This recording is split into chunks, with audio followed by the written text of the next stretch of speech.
Welcome to another episode of iStartFirst podcast for boss babes who start. I am so excited. Welcome to 2020, but I'm so excited to share this year in review, my 3 biggest lessons from 2019, and you just might learn a lot from the strategy that I implemented instead of just stating your New Year's resolutions. Let's go.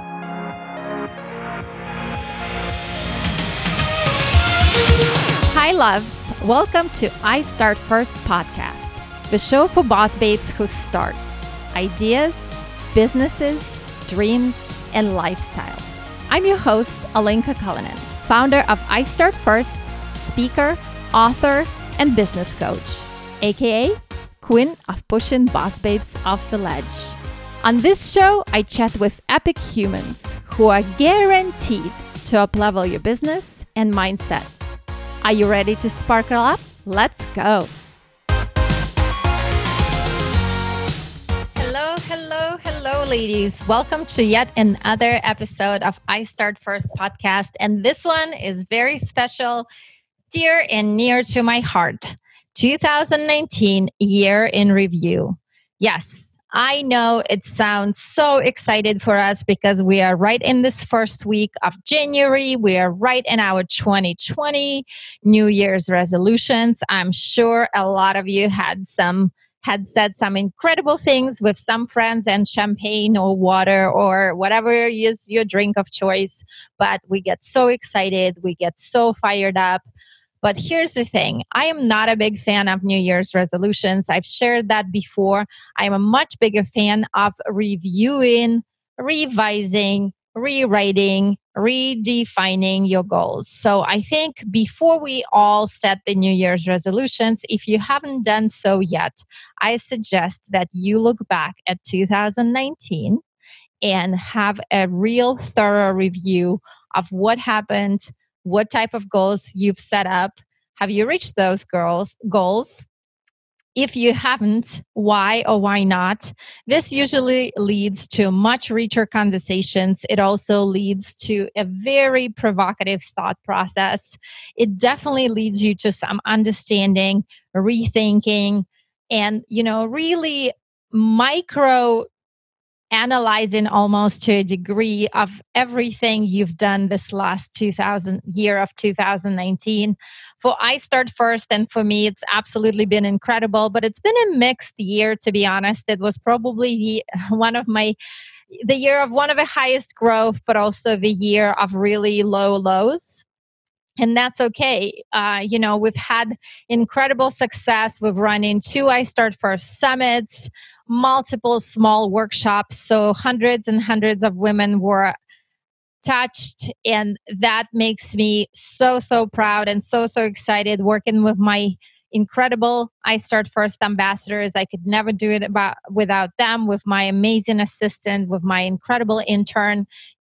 This last year, I truly dialed into the fact that you can't and you shouldn't be doing things alone. And the quicker you realize that the best way to scale your business, your career, your life is by delegating, the better it actually is going to become.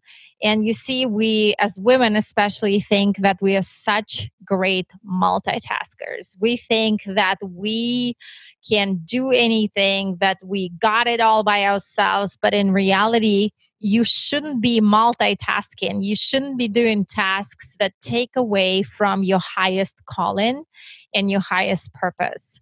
If you know anything about me, that whether I coach my clients or I work with women in the boot camp, my goal is to teach them how to set 3 goals for every year they're working with.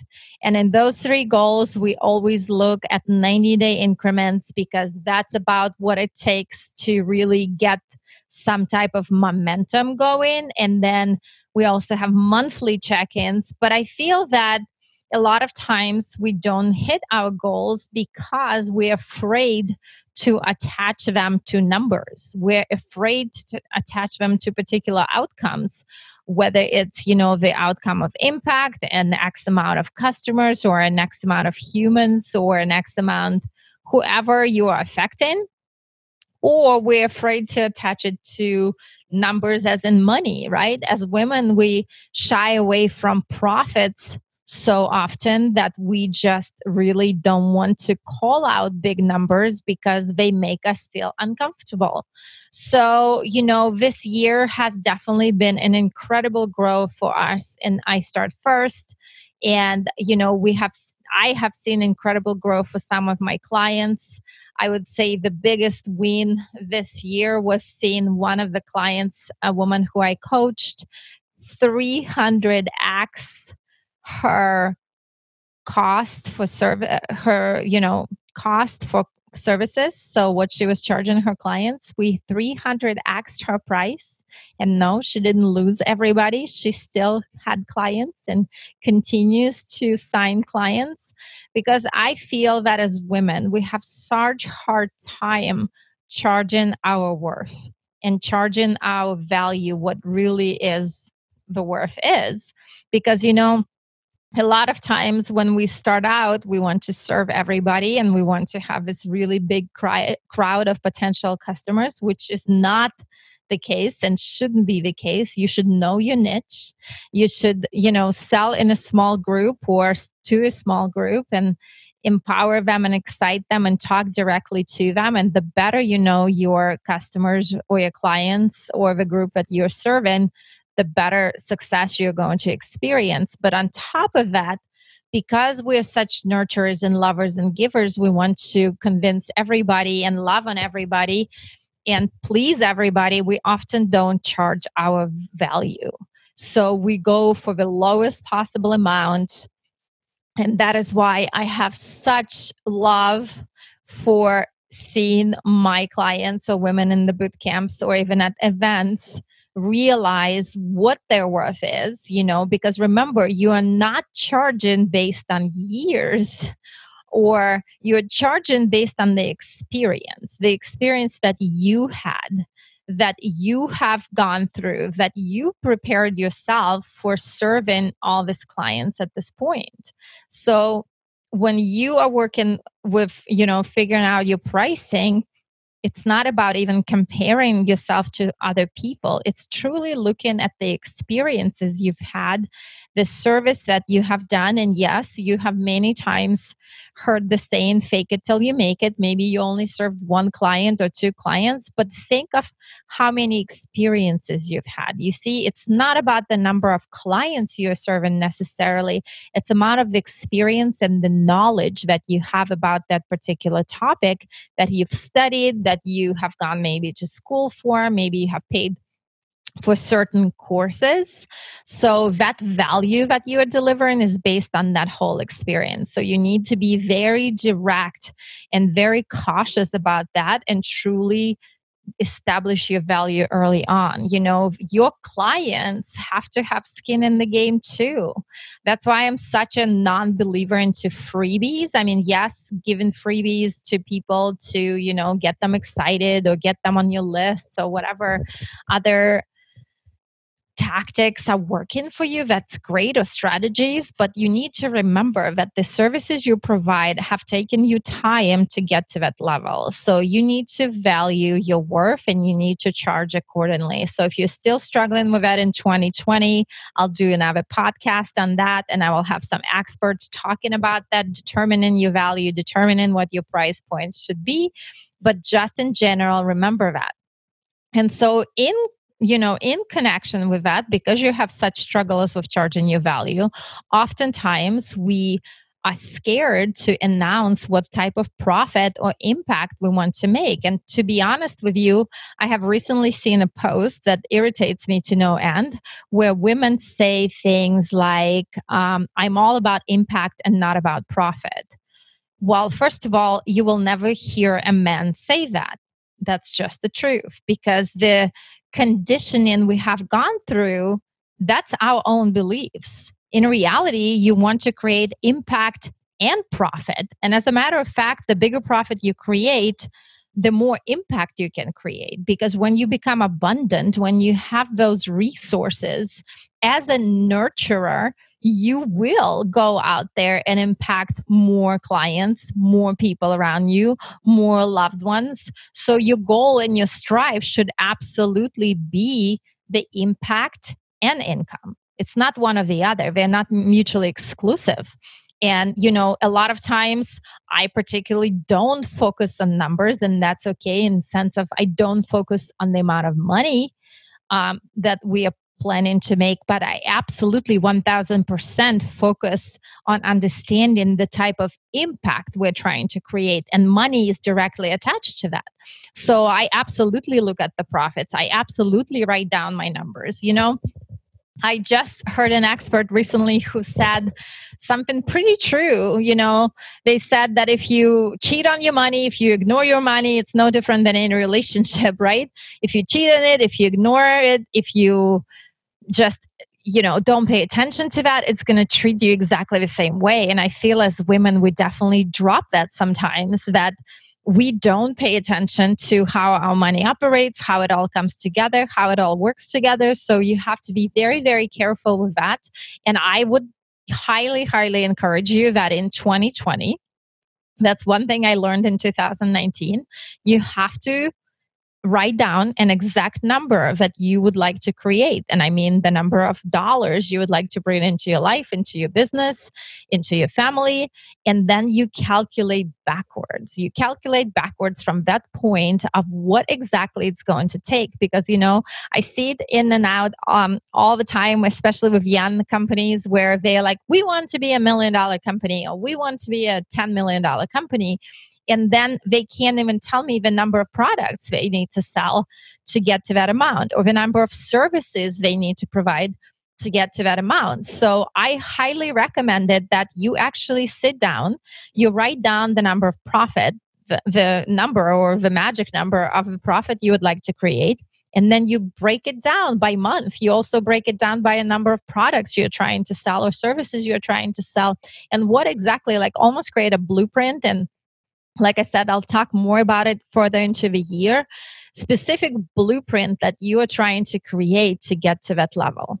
Another thing I learned this year in 2019, which was pretty extraordinary for me, is the impact that we often forget we create. You see, we so much focus on the impact and looking forward and looking into our big vision, that sometimes we forget to turn around and look at our own trail of success. And I am just as guilty about that. I'm starting to do a better job with that, but we are so focused on driving the bus or the train or the plane and moving forward that a lot of times we literally don't give ourselves time and ability to look back and process our own trail of success and realize the impact that we didn't even know we created. And this particular episode happened to me this year with one of my former clients. And she came to the event. She's a Sparkle Tribe member. She's a practitioner who does provides spiritual services. And it was an absolutely crazy experience for me because she came to the iStartFirst event in 2018. To the iStartFirst Summit, and I met her there. And what happened is that I came to receive services from her. I realized that I met her at the event, and she said something to me before my healing session that absolutely blew my mind. And whether or not you believe in healing, that's personal. But what she said was this, I came to the event in 2018 and I never signed up for the boot camp. I really didn't do anything else except for coming to iStartFirst Summit. But while at the summit, I realized that a lot of these women have the same struggles as me. A lot of them have same issues as me. A lot of them didn't know where or how to start, just like me. So I went home and immediately applied all the things that I learned at the summit. And in the process, came back to practicing spirituality, practicing providing the services. And now, a year later, here's me, right? I'm sitting in that room ready to receive services from her. And both of us are bawling because she said, I hope you realize that sometimes that impact is not loud. And sometimes when you create that understanding and that space for women to grow, it's not going to show up right away. And it may not even be acknowledged publicly right away. But I am that woman. I am your impact, the invisible impact that you create in the community, where I now found my purpose, changed my lifestyle, and I get to be the woman I knew I was designed to be from the very beginning. And it obviously melted my heart. I had tears rolling. She had tears. It was better than any session I could have asked for, but it also was such a realization for me where I thought, wow, it is so, so true. Many times we meet people or come across people or work with clients or provide service to someone who may not acknowledge it or share it with us, and they just walk away quietly. But the growth we have instilled in them, or the benefit they received from our service or product, have just absolutely transformed their life. And so I want you to be very, very aware of that in 2020 when you work with people or work with clients and you come across people that a lot of times, actually many, many times, we don't even recognize the impact that we are possibly making for these people. So it was a huge lesson for me this year. Another amazing lesson in 2019 was the level of really understanding the level of content and the level of information that I'm sharing with the tribe and sharing with so many women. Because you see, once you not sometimes, a lot of times, once you get to the level of mastery in something, or a level where you feel very proficient and very comfortable, you literally forget where everything started. And I am guilty of that, absolutely guilty of that too. So you forget where you got started. And because of it, you're literally unable to go to the level of your newbies, of your beginner avatars, of people who want to be, learning from you, but they're just starting out. And you are all of a sudden unable to serve them well because your own proficiency, your own level is literally now blocking you from delivering information in the way that they need to hear that to process. Because, all of us started somewhere. I certainly wasn't where I am today with my speaking skills. I wasn't where I am with my business skills, my tribe building skills, my workshop skills. So now I look at things through that prism, right? I learn the prism of my past learning, of my knowledge. But a lot of times we forget that people we serve, the clients that we serve, don't have that knowledge. They don't have that prism or that depth in the information that we have. And we provide it at such a high level that it literally just like boom, flies over their heads. And so we need to realize that that is so, so vital for our business to grow, is to always bring new customers, new potential clients, new members to our tribes. But the only way you can do that is actually if you speak their language, right? If you actually go to their level, meet them where their needs are. Because it's never about us. If you are serving your community from the point where you are today, you're doing it wrong in the first place. They don't even know that. They can't relate to that. They can't see past certain points. So you have to serve your community from this place where they are today. Service in general is a very selfless act. It needs to come from a place of them, not you. And so the more you are aware of their struggles, the more you're aware of things that they need, the more you're aware of the questions they want answered, the better service you're ultimately going to provide. So for me this year, it was absolutely an incredible learning moment where I started to go back to the community, asking questions, hanging out with them, figuring things, and pain points that they needed, being served by me. And so it was such an incredible experience because it opened up my eyes so much so to the depth of what they're struggling on. So that was my probably second largest lesson for 2019, right? So now we had the lesson of the silent impact, I would call it that. And then my second biggest lesson and my learning point was understanding that you have to provide value from their point of view, from the community point of view, and not your point of view. And I would say my third biggest lesson for 2019, it still feels so weird to say, 2019 in the past because now we're in 2020. Perfect vision. But my third lesson from 2019, I would say, was most certainly understanding how important it is to have yourself in the right environment with the right growth tribe for yourself.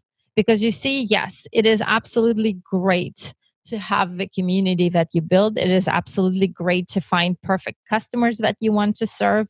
But if you, even for a short period of time, take yourself out of a growth environment, it absolutely stalls everything: your mindset, your lifestyle, and your business.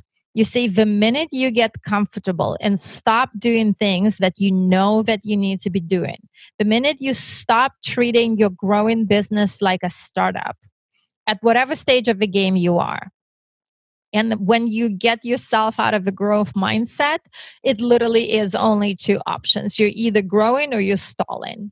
So the moment you get yourself out of growth mindset, out of the community around you, out of the people who challenge you, no matter how incredible your clients are or your customers are, you are not going to grow in your business because you see, they are attracted to the brand that's you. They're attracted to the person that's leading that brand, and that person is you first and foremost. So you should always be ahead of where the curve is. You should always be ahead of all of them. You should always be the first person to learn, to grow, to expand, to elevate yourself.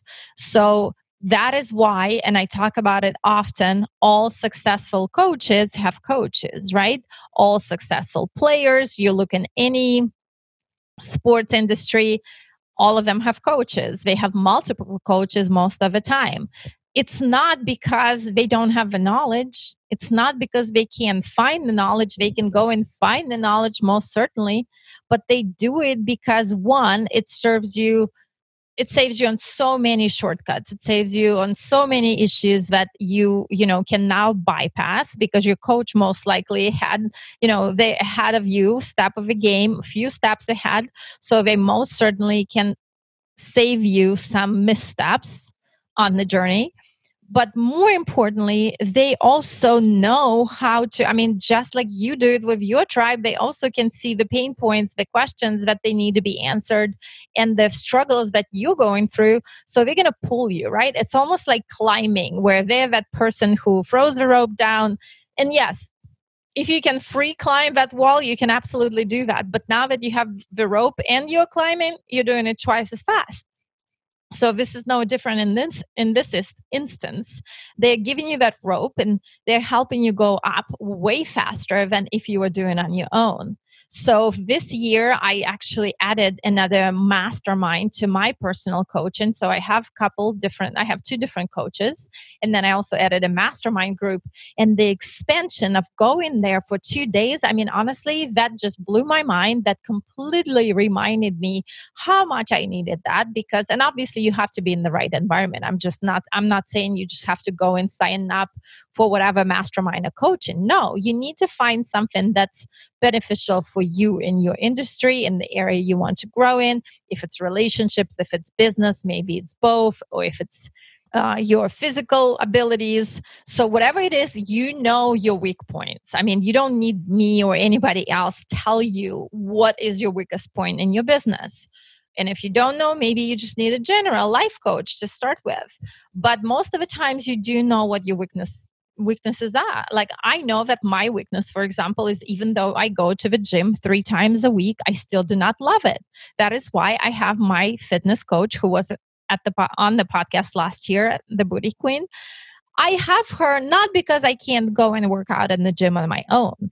I have her strictly because she's saving me time, effort, and money in the long run, because she's saving me my money that I would probably spend in on health issues by, giving me that shortcut, bringing me to the gym, giving me better nutrition, giving me great workouts, and pushing me towards being a better person overall. Because even though I don't like going to the gym, I absolutely recognize its benefits.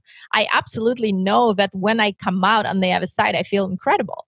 So I also know my certain weaknesses with, working with multiple teams and delegating. So the mastermind I chose for myself is where everybody in the room is actually bigger than me. They're bigger companies. They employ more people. They have bigger teams. So I can pick their brains and learn how to delegate better, how to build better teams, how to reach out to more people, how to expand quicker. I am doing it on purpose. Because you see, if you're not willing to recognize your pain points and your weak spots, then it's on you. But then on top of it, having that coach and having that mindset of constant growth is how you expand so much faster. I mean, yes, we hear people saying all the time, but why are you doing this? You don't really need to go in to get anyone's help. You can do just fine on your own. Well, my question to you is what just fine means. You see, my just fine is so far above average that most people may possibly not even relate to that. But I know very clearly the type of legacy that I want to build and the type of lifestyle I want to have. Therefore, for me personally, it absolutely is 1000% and then some worth it to grow at a faster pace. Another reason that I believe in that growth mindset and how quickly you need to progress through that is also the fact that you need time. And time is the shortest, smallest, I don't even know the right word right now, but it's that one commodity that you have that you will never, ever get back. I recently saw a meme that said, you only have two things in your life. They're time and choices. Be wise with both. And it's so, so true. I can't even tell you how true it resonated with me, because yes, you can make more money, you can go get another job, you can get another side gig, but time is all you have. So to me, having that growth environment is also saving you time. So if I can spend less time on growing and more time on enjoying that life and enjoying that process, and because I'm in that growth environment, it's allowing me to progress twice as fast, half the time as fast, 10% as fast, I will absolutely take it. Because to me, that 10% that I saved now because I took a shortcut, because my coach gave me great points and I now increased my profits, or, because I delegated and now it gave me 10% of my time back, it's a million times worth it to me. Time is the only thing that you will never get back. It's not a try run. You only have one life that you're living. So I hope that in 2020, you make a great point of putting yourself into those growth environments, in the rooms that test you, that maybe push your pain point buttons, around people who invite you, encourage you, propel you to growth, with coaches, and realize that is that trajectory, that there is a difference between being just fine and truly creating a life of your dreams and starting the way you know how to start, where it's all going to fall into the journey of creating the lifestyle of your dreams. So I'm very excited that it's 2020. I wanted to share these 3 lessons from 2019 that I learned. I invite you that if you haven't done this yet, go back into your journal today and write down your 3 lessons for the last month, for the last year, for the last 6 months. And you will be mind blown how much you will learn from that review. And you will probably learn way more than from just setting random goals for this year, 2020. Kick ass and sparkle, ladies. Thank you so much for listening to iStartFirst podcast. If you loved it as much as I did, feel free to tag us on Instagram at iStartFirst_. Share it with your besties, and if you feel so compelled, give us that 5-star review on iTunes. Till next time, and like always, kick ass and sparkle up.